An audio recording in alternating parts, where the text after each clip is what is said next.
Welcome back to the Purpose and Profit Club podcast. I'm so excited to be back in my office here in Atlanta after spending the summer in Greece. And I'm going to give you a teeny tiny little short update on that. But first, I want to share a thank you. Thank you to my listeners. Many of you have been replying to my emails or sending me a DM on LinkedIn, just saying, hey, your podcast is really resonating with me. I really needed you in my ear today, or you talked me off the ledge. And I just want to say thank you.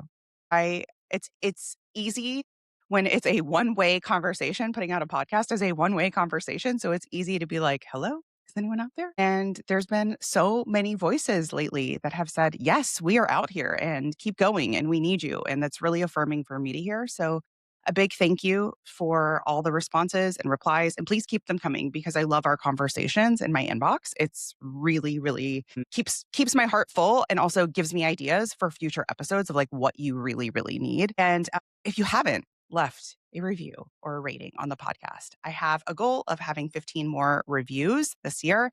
So if you haven't done that, take like 2 seconds, go to Apple, go to Spotify, wherever you're listening to, and hit the rating and leave me a review. I would be so, so grateful. So we just got back from a summer in Greece, and this is the third year where we sort of threw out the rule book on summer camps and just doing it how we always did it. And it started with an idea where I was like, what if? What if we just do something different? What if we take our remote work and we actually work remote over the summer? And it started with that itch, that kind of needling idea. The first year we went to Panama, the second year we went to Greece, and then this summer too, we went back to Greece for a longer stretch. And I want to offer like anything. The learning curve gets easier the more you do it. So the learning curve the first year felt like a big leap. It was like, are we doing this? Are we doing this? Is this a good idea? Oh my God. And leap, we go. We packed the most the first year. And by packed, I mean overpacked. So we learned and we sort of simplified the second year and we simplified even more this year. And one of the through lines that I've seen just in this practice, in this goal to travel and to see family and to spend more time with my kids over the summer and to really work remote in a very remote way is you can always negotiate with yourself to prepare more, right? I need more time. There's too many complicated logistics, the what ifs, right? And at some point you have to decide you're doing it and you don't need to look at TripAdvisor again. Or for you, dear listener, you don't need to have another sales call with some sort of shiny new tool or a new social media scheduler or a new contractor. At some point, we leap and we go, right? And we get the help and the support along the way in the implementation process, which is the work we do in my coaching programs. Because if your dream is to raise more money for your mission, at some point, you have to go take action towards that dream. You have to take big, bold, decisive action. And you have to stop tinkering with a little bit of this and a little bit of that, right? Because time is your most essential and precious resource. And for me, my time over the summer, I said, how can I do this? There's a million reasons why I could have talked myself out of it. And instead I talked myself into it and I simplified and I said, I don't have to figure everything out. I got to figure out the essentials. I laughed because I have my notes app in my phone and I had like a trip to-do list. And by the time I got home, it said, and it left unchecked, it was like, book third rental car. And I laughed because I was like, oh, well, we figured it out. We booked a car, At some point we just go. So we're going to dig into fundraising today. And this episode, I really have my smaller organizations in mind for. I'm really speaking to you. So if you're a solo-led organization, maybe you have a small team, I'm thinking about you in this episode because your fundraising campaign should not require 6 different meetings, months and months of planning, approvals, round of edits, unanimous board approval before you can go ask somebody for money, especially online. We're going to talk about digital fundraising today. And for a lot of nonprofits, that's exactly what happens. There's a lot of minutia. There's a lot of thinking about.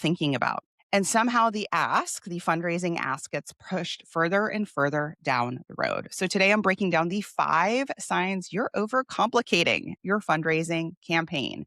and what to do instead. Because complexity doesn't make the campaign more strategic. It's like, how many times do we need to think about thinking about it? Or could we research another way, another way, another way? Usually it just makes it harder to execute, slower to scale, like slower to get out, and much, much less likely to be repeated. That's arguably the most important piece. If it is arduous for you to raise $10,000 2-week digital campaign, that is a sign that your blueprint to do this is too complicated. Most nonprofits are not coming to me because they don't know a good fundraising strategy. Y'all know there are so many out there at your fingertips. There are plenty of strategies: peer-to-peer campaign, a gala, a grant, an event, a 5K, an auction, a walk, a giving day, a matching challenge, a sponsorship campaign, a direct mail appeal, a social media birthday fundraiser, right?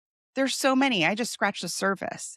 But the problem is that every idea completely turns into a big production. You know what this sounds like?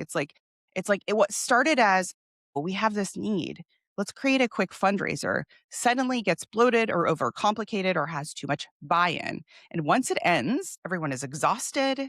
No one wants to do it again. That is not a fundraising system. That is not something you can scale and do again and again. So inside the sprint method, I teach you how to sprint, how to raise $10,000 or more. Most of our clients do it in 10 days. We have clients who join the sprint method and they have their first campaign up and going in less than 2 weeks. It doesn't take a lot of time. It's that you haven't been following a system, a proven system that is literally step 1, step 2, step 3. And so the first time you do it, you're like, whoa, this feels different. Yes, it's supposed to.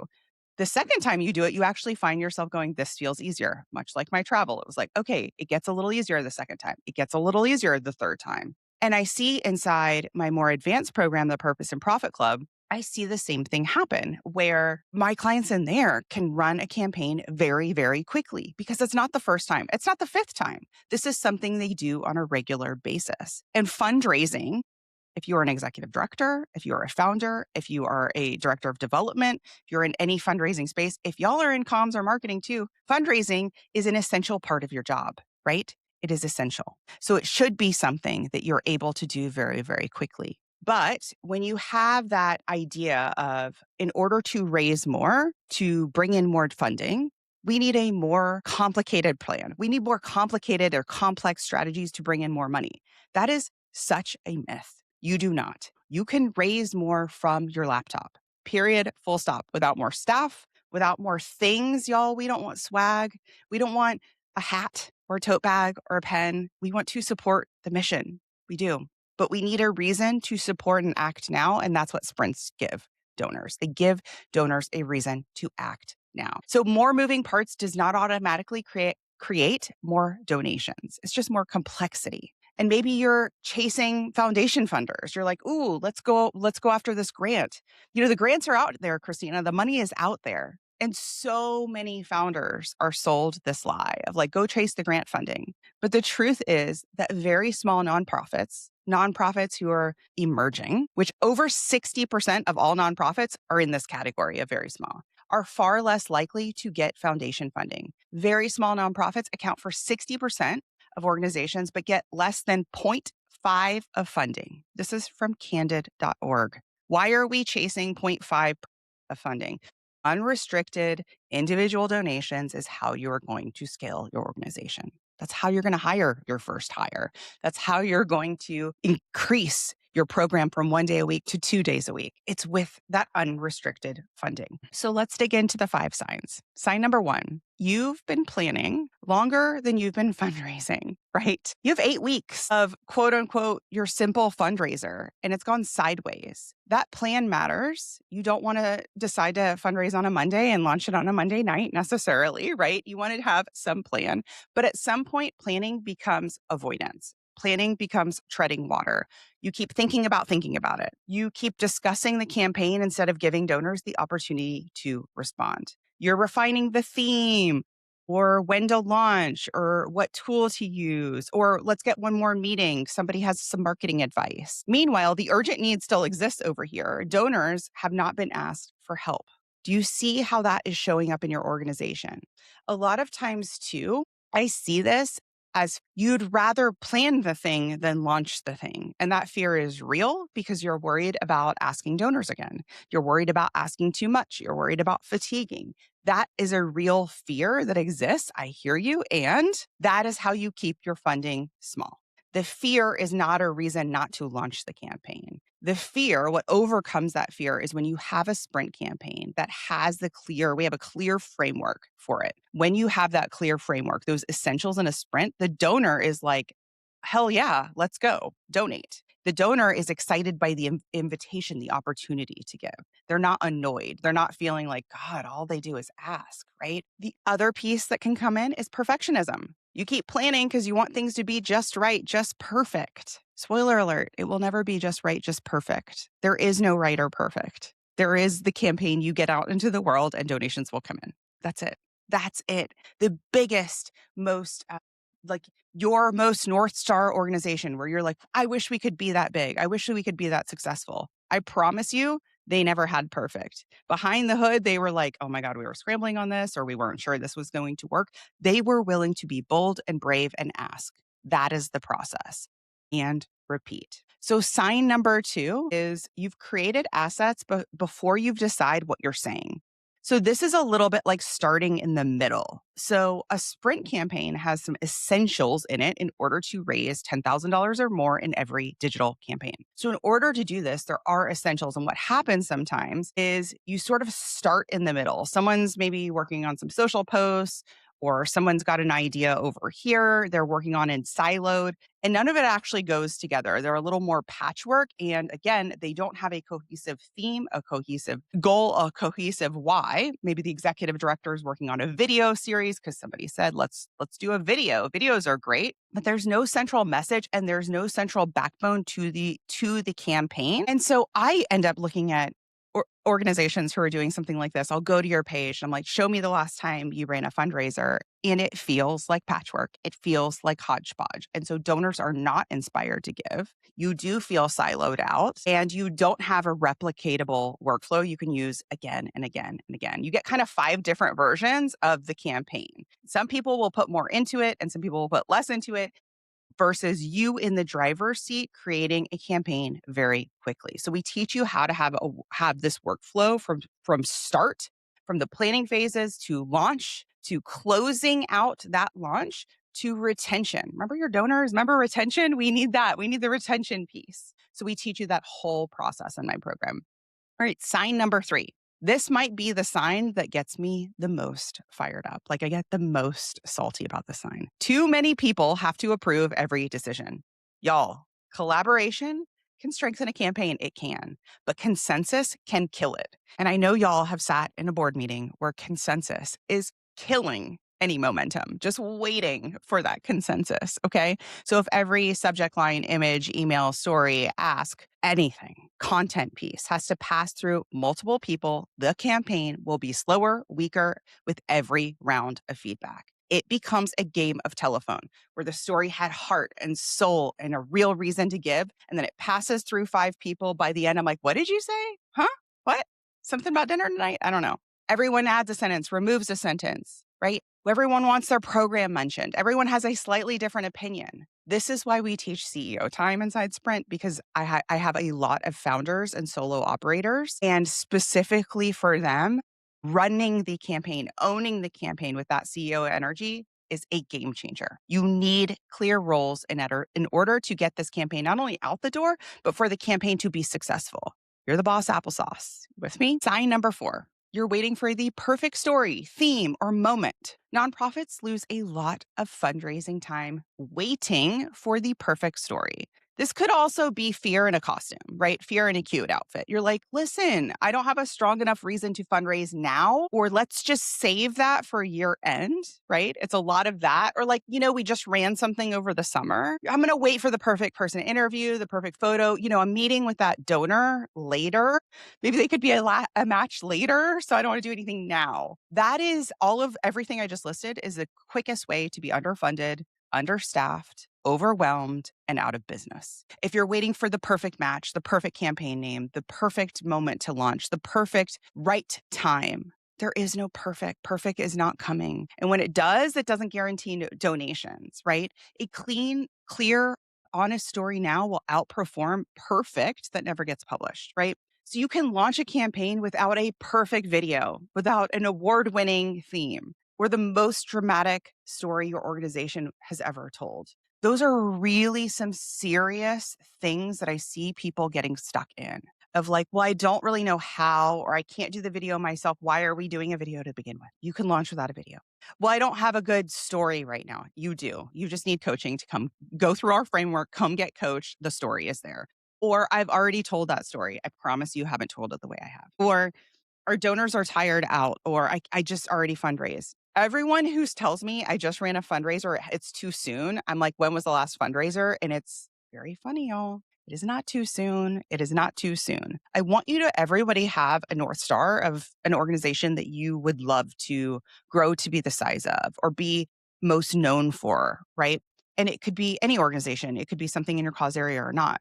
And you can stack up some of these BS thoughts against that. So one of the ones I will sometimes say is like a Charity Water, Habitat for Humanity, something that's a big name. I'm like, y'all know how often they're fundraising? Go get on their email list. Get on their mailing list. They are fundraising often. They have different needs to different segments. This is how you scale up. It starts with you doing the work right now that I'm telling you. Okay, sign number 5. You couldn't easily repeat the campaign. This is the biggest one. If your campaign works, could you run it again? Could you run it again this year? Could you run it again next quarter? Could someone else on your team follow the same process? Do you know what emails were sent, what asks were made to what donors, which messages converted, which partners helped, what donors really responded to, what you would keep, what you would change? Are you evaluating? We teach an evaluation process in both of my programs. So with this, having a repeatable way to fundraise online, this is the backbone to fundraising, to scaling up your funding.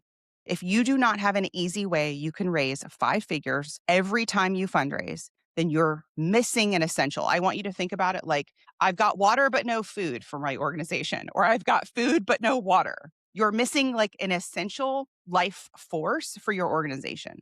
This is essential. So many organizations, they come out the gate, they're doing events and they're doing grants. Those 2 things are not essential in the first 100K, 200K, even 300K for your organization. They're not. Do you want to know what's essential? Individual, unrestricted donors. That's the essential. Really to your first 500K. You heard me say that. To your first 500K. The reason why is when you focus on unrestricted individual donations, every single action you take moves you towards getting funding you need that pays to keep the lights on, the programs operated, and go straight to the service, the recipient, the impact. So it funds everything. It doesn't put you in a box with grant funding where you spend time on grants you may never get, probably won't based on that stat. Or you get awarded the grant, but you guess what? You're not allowed to use it for operational costs. That is why we love unrestricted donations, because operational costs, overhead, are programmatic costs. Okay. So when we focus on unrestricted individual donors, beautiful things come out of it. You get monthly givers, you get mid-level donors you can then upgrade and work on to become major donors. Focusing on the major donors is essential, again, in that foundational piece. We do this in sprints. Your major donors will donate to your sprints, and you will find major donor leads through your sprint campaigns. Now, we are opening up sprint very soon. I'm going to go ahead and tell you that date while it's fresh in my mind. August 20th with a webinar. If you go to splendidcourses.com/10K, you'll get the details on joining that webinar. Special bonus when you join Sprint on the call. We did this last time and people scoop them up very quickly, as well as $500 savings when you join. Okay. So you're going to want to sign up for that. But let's talk a little bit more about this repeatable campaign. A repeatable campaign means you are not just waiting for 2 things that I see organizations do. One, we have our year-end fundraiser, Giving Tuesday, blah, blah, blah. That's one of our campaigns. And then we have one other signature way we fundraise. Sometimes it's an event in the spring or a fall gala, and that's it. Y'all, there are 9 more months, even 10 out of the year. You could be fundraising even half of those and double your fundraising revenue.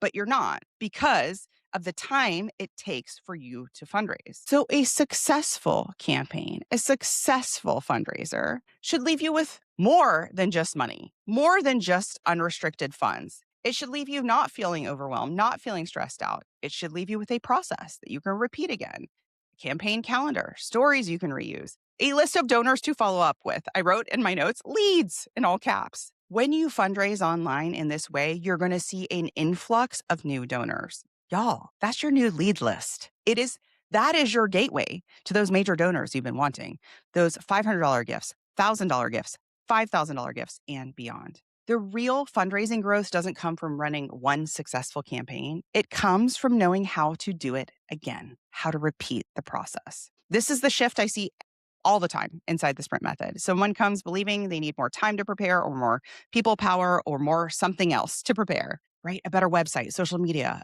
better board, more board participation. Then we simplify, following the framework, defining the urgent need, the urgent problem, sharpening the ask, making sure their donation assets are set up for high conversion. So when a donor lands on their page or gets their email or sees a social post, they're a yes quickly. The goal is not to throw something together. The goal is to put your time into pieces that actually can influence giving again and again and again. So if you're thinking our organization is too complicated, we have lots of programs, we have multiple audiences, our board needs to get more involved, I'm not asking you to simplify your whole organization. You just simplify your campaign so you can do it quickly and simply again and again. The campaign doesn't have to explain all 10 programs or all 10 ideas, right? The organization may serve thousands of people, but the campaign can focus on one. The donor still needs a clear reason to act and make the next step today. That is what we create inside of Sprint. So we have clients, there's so many clients in there who are like, I had no idea we could do it this way. Like, dang, I've been doing the grant event thing. I had no idea my audience would donate this much, this quickly, and again. We ran a sprint earlier this year, and then people donated again. I have people reaching out to me saying, "Can we run a fundraiser for you?" We have clients in both my programs who have that exact experience, right? Where people are saying to them, "Hey, I would love to run a fundraiser." There's a Mary inside a Sprint who recently had a high school boys say, "Hey, we want to run a fundraiser on behalf of your organization." How cool. Where you're sure, set them up, throw it over the wall. They've got it. So the goal is not to pour your blood, sweat, tears, late nights in order to raise $10,000 in a few weeks. The goal is to create a better, scalable way to fundraise. One that your donors understand, are excited about, one that you can execute with your current organization size. We have founders, part-timers who have day jobs who are running sprint campaigns. We have clients who recently experienced a big grant cut and who are creating sprint campaigns because they have to raise money for money they had earmarked coming in from a funder that pulled out. So if you recognize yourself in any of these 5 signs, this is what we fix together in Sprint. Sprint is where you turn one urgent fundraising goal into a focused campaign without that months of planning, dozens of assets, time. And without being an expert fundraiser, I created this program for small and emerging organizations, right? So organizations who have small teams, who are solo led, who are part-time. We open up on August 20th. You're going to want to go to splendidcourses.com/10K, 10K, in order to sign up for our launch webinar. And if you're like, that sounds cool, and I'll join later this year, right? I'll join when it's not so busy, or I'll join closer to year end. I want you to think about what happens between now and then. Another month of kicking the can and not fundraising. Another month of trying to piece something together, DIYing. Another month of rewriting or second guessing or trying to get buy-in from other stakeholders. And then November arrives and you're still DIYing. Come in and go through our curriculum now. Run a quick sprint. You're allowed to run a quick sprint now and do another sprint for year end. You can do this. I promise you. We have so many clients inside who are doing exactly that. Every month you delay is just doing it the slow way. And one of the things inside of Sprint, to give you a little peek about if you're curious about the elements inside of Sprint, it's a year-long program. There's a full curriculum that you can access 24/7. So you can go through and access it at your own pace. We have an entire module on that leadership CEO time, an entire module on the fundraising, the sprint campaign process, and then an entire module on major gifts. So starting to seed those major gift relationships as well as donor retention. Most of our sprinters add on my email course because Sprint does not cover email. So most of our sprinters add on our email course at checkout at a very, very like steal of a price. So you can look out for that as well. I just don't want you to go in saying, I'll figure this out when you could have someone and a group and a community of like-minded people who are doing this with you and who are like, hey, I just tried this, try this. Or to have my eyes go through your campaign page on one of our calls before you launch. We meet monthly for coaching, and then occasionally we will have some pop-up bonus trainings as well. So before you launch, you can have your campaign reviewed. You can have your assets reviewed, or maybe you're going into a conversation trying to secure a matching gift, or maybe you're not sure how you can squeeze another fundraiser in or what you would fundraise for. You don't have an idea. Those are all things you can come bring to coaching. Or maybe you're not sure how you could raise 10K because you've only ever raised $2,500 in a campaign online and your big signature event is an in-person event. Those are all reasons to come figure out this problem, get coached, use our system now. So I hope to see you in our August webinar, and I will see you in the next episode. Bye.